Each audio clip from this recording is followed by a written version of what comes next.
Добар ден, денеска ќе зборуваме за методи во психологијата. Психолошката наука изобилува со исклучителен број на многу креативни и интересни истражувања со кои што се обидува да ги објасни однесувањето на единката или психолошките феномени, па можеме да кажеме дека истражувањето представува научен пристап кој го користи психологијата за да ја провери точноста на теориите кои што ги поставуваат психолозите со цел да го објаснат однесувањето на единката или менталните процеси. Теоријата представува организирана структура на принципи која се обидува да објасни определена појава која што е предмет на истражувањето на психолозите.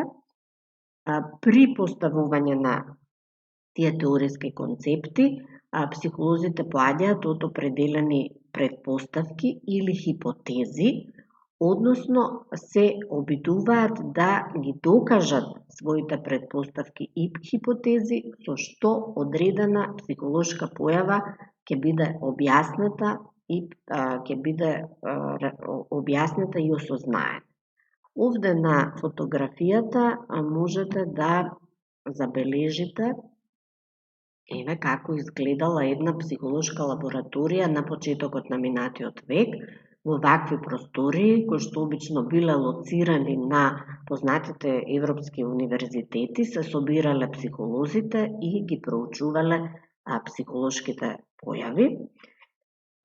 Она што можете да направите, доколку ова ве интересира, е да преку пребарувач се обидете да пронајдете некоја современа психолошка теорија и да ги определите хипотезите, односно предпоставките врз кои таа се темели. Зборот метод има старогрчко потекло и представува начин, процес или постапка. Кога зборуваме за метод во психологијата, зборуваме за начин кој што се користи за проучување на психолошките појави. Генерално, психолошките методи се поделени во две групи, квалитативни и квантитативни. Квалитативните методи подразбираат користење на извори на податоци кои што се однесуваат на опишување на видот, начинот на манифестирање и карактеристиките на психолошките феномени кои што се предмет на истражување, додека квантитативните методи се однесуваат на примена на различни математички или статистички операции при прибирање и обработка на податоците кои што се истражуваат. Она што е исклучително значајно за психолошката наука е избор на соодветен метод за да може податоците кои што ќе се добијат да бидат што е можно поверодостојни и повалидни. Во денешната современа психолошка наука доминира еден интердисциплинарен пристап на користење на различни методи со современата компјутерска технологија. Можеме да ги наброиме, значи квалитативни методи се студии на случај, архивски студии, интроспекција, природно наблюдување и интервјуто, додека квантитативни се тестот, анкетата, експериментот и корелацијските студии. Ке започнеме најпрвин со објаснување на квалитативните методи. Студијата на случај е еден таков метод и таа се користи со документирање на одредени случаи на пациенти и клиенти, кои што потоа се представуваат пред научната психолошка јавност и служат за поставување, односно за потврдување на теориските концепти кои што ги поставуваат психолозите. Еве овде можеме да издвоиме познати се Сигмунд Фројд, кој што работејќи по својата работна просторија, значи работел со клиентите, ги документирал тие случаи и потоа ги објавувал во јавноста со цел да илустрира одредени психолошки појави. Овде можете да видите оваа просторија, значи познатиот кауч каде што лежале неговите клиенти, а тој седал на столицата позади, бидејќи верувал дека на тој начин многу ќе го намали влијанието врз содржините што ги искажувале неговите пациенти. И исто така, значи, како овде можете да забележите на втората фотографија, е детето на Жан Пиаже, кој што својата теорија за когнитивен развој ја поставил токму наблюдувајќи го развојот на сопственото дете. Следната квалитативна метода се архивските студии, кои што представуваат користење на статии од списанија, од медицински досија, од извештаи за злоустройства, книги од библиотеки, различни новинарски текстови и лабораториски белешки. Предност на овој метод е богатството на податоци, кои што можат да се употребат од минатото, а недостаток е недоволната објективност, бидејќи не можеме секогаш да врз основа на еден податок или неколку податоци генерализираме за однесувањето на целата популација, однесувањето на сите луѓе. Следниот метод е метод на самонаблюдување или интроспекција. Можеме да кажеме дека овој е еден специфичен метод кој што се однесува, е поврзан со психолошката наука специфично, и овој метод подразбира наблюдување на сопствените мисли, чувства, состојби и други психички доживувања. Предност на овој метод е што понекогаш представува единствен извор на податоци за некои психолошки феномени, додека недостаток е објективноста, бидејќи исклучително се темели на субјективните искази на единката. Следниот метод е метод на интервју, и интервју во психологијата представува разговор помеѓу психологот и лицето кое што му се обраќа за разговор, со цел да се добијат што е можно повеќе податоци значајни за животот на личноста. Она што е предност е дека е ова еден специфичен контакт и е единствен начин да се добијат податоци од овој вид, бидејќи самиот субјект, самото лице кое што му се обраќа на психологот е вклучено и е извор на податоци, додека недостаток е секако недоволната објективност на соговорникот. Она што е значајно е при водењето на интервју, психологот да внимава на возраста на испитаникот, значи да го прилагоди јазикот кој што ќе го користи, да може да го разбере испитаникот, да се прилагоди на потеклото на социјалниот статус на кој што припаѓа единката, условите, незините услови на живот, да се овозможи однос на доверливост, односно да податоците кои што ќе бидат споделени бидат заштитени, да не се без дозвола на испитаникот да бидат кажани на друга личност или објавени во јавност, и секако интервјуто се води со давање на поддршка на психологот во таа една специфична ситуација. Следниот метод е метод на тестирање, тестот, кој што е исклучително популарен метод во психологијата. Генерално тестовите во психологијата се поделени во 3 групи: тестови на знаење, тестови на личност и тестови на способности. Предност на овој метод е објективноста, брзината, ефикасноста и прецизноста на добиените податоци, додека недостаток е што не можат сите психолошки феномени или појави да се испитуваат преку тестирање.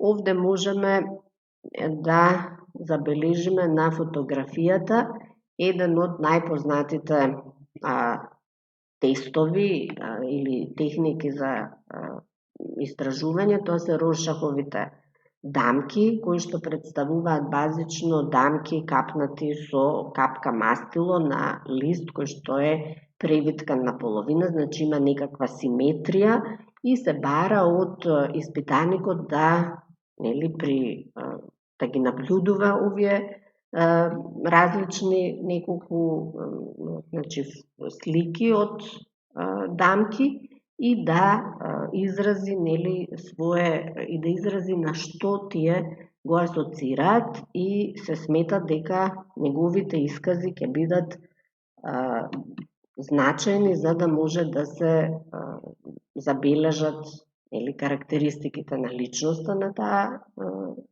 на испитаникот.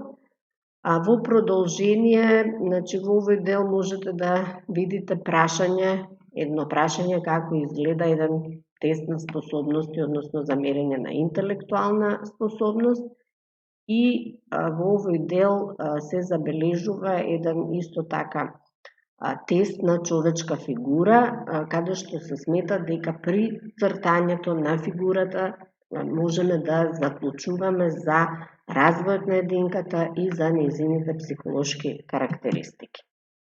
Следниот метод е метод на анкета. Се користи за да се истражат ставовите за некои психолошки појави во рамки на целата популација.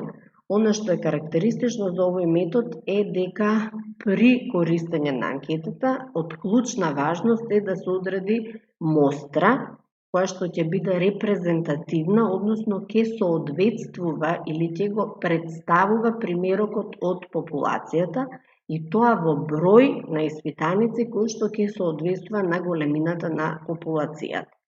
Добиените резултати од испитаната мостра го представуваат или ги одразуваат ставовите на целата популација. Предност на овој метод е тоа што е многу ефикасен, брз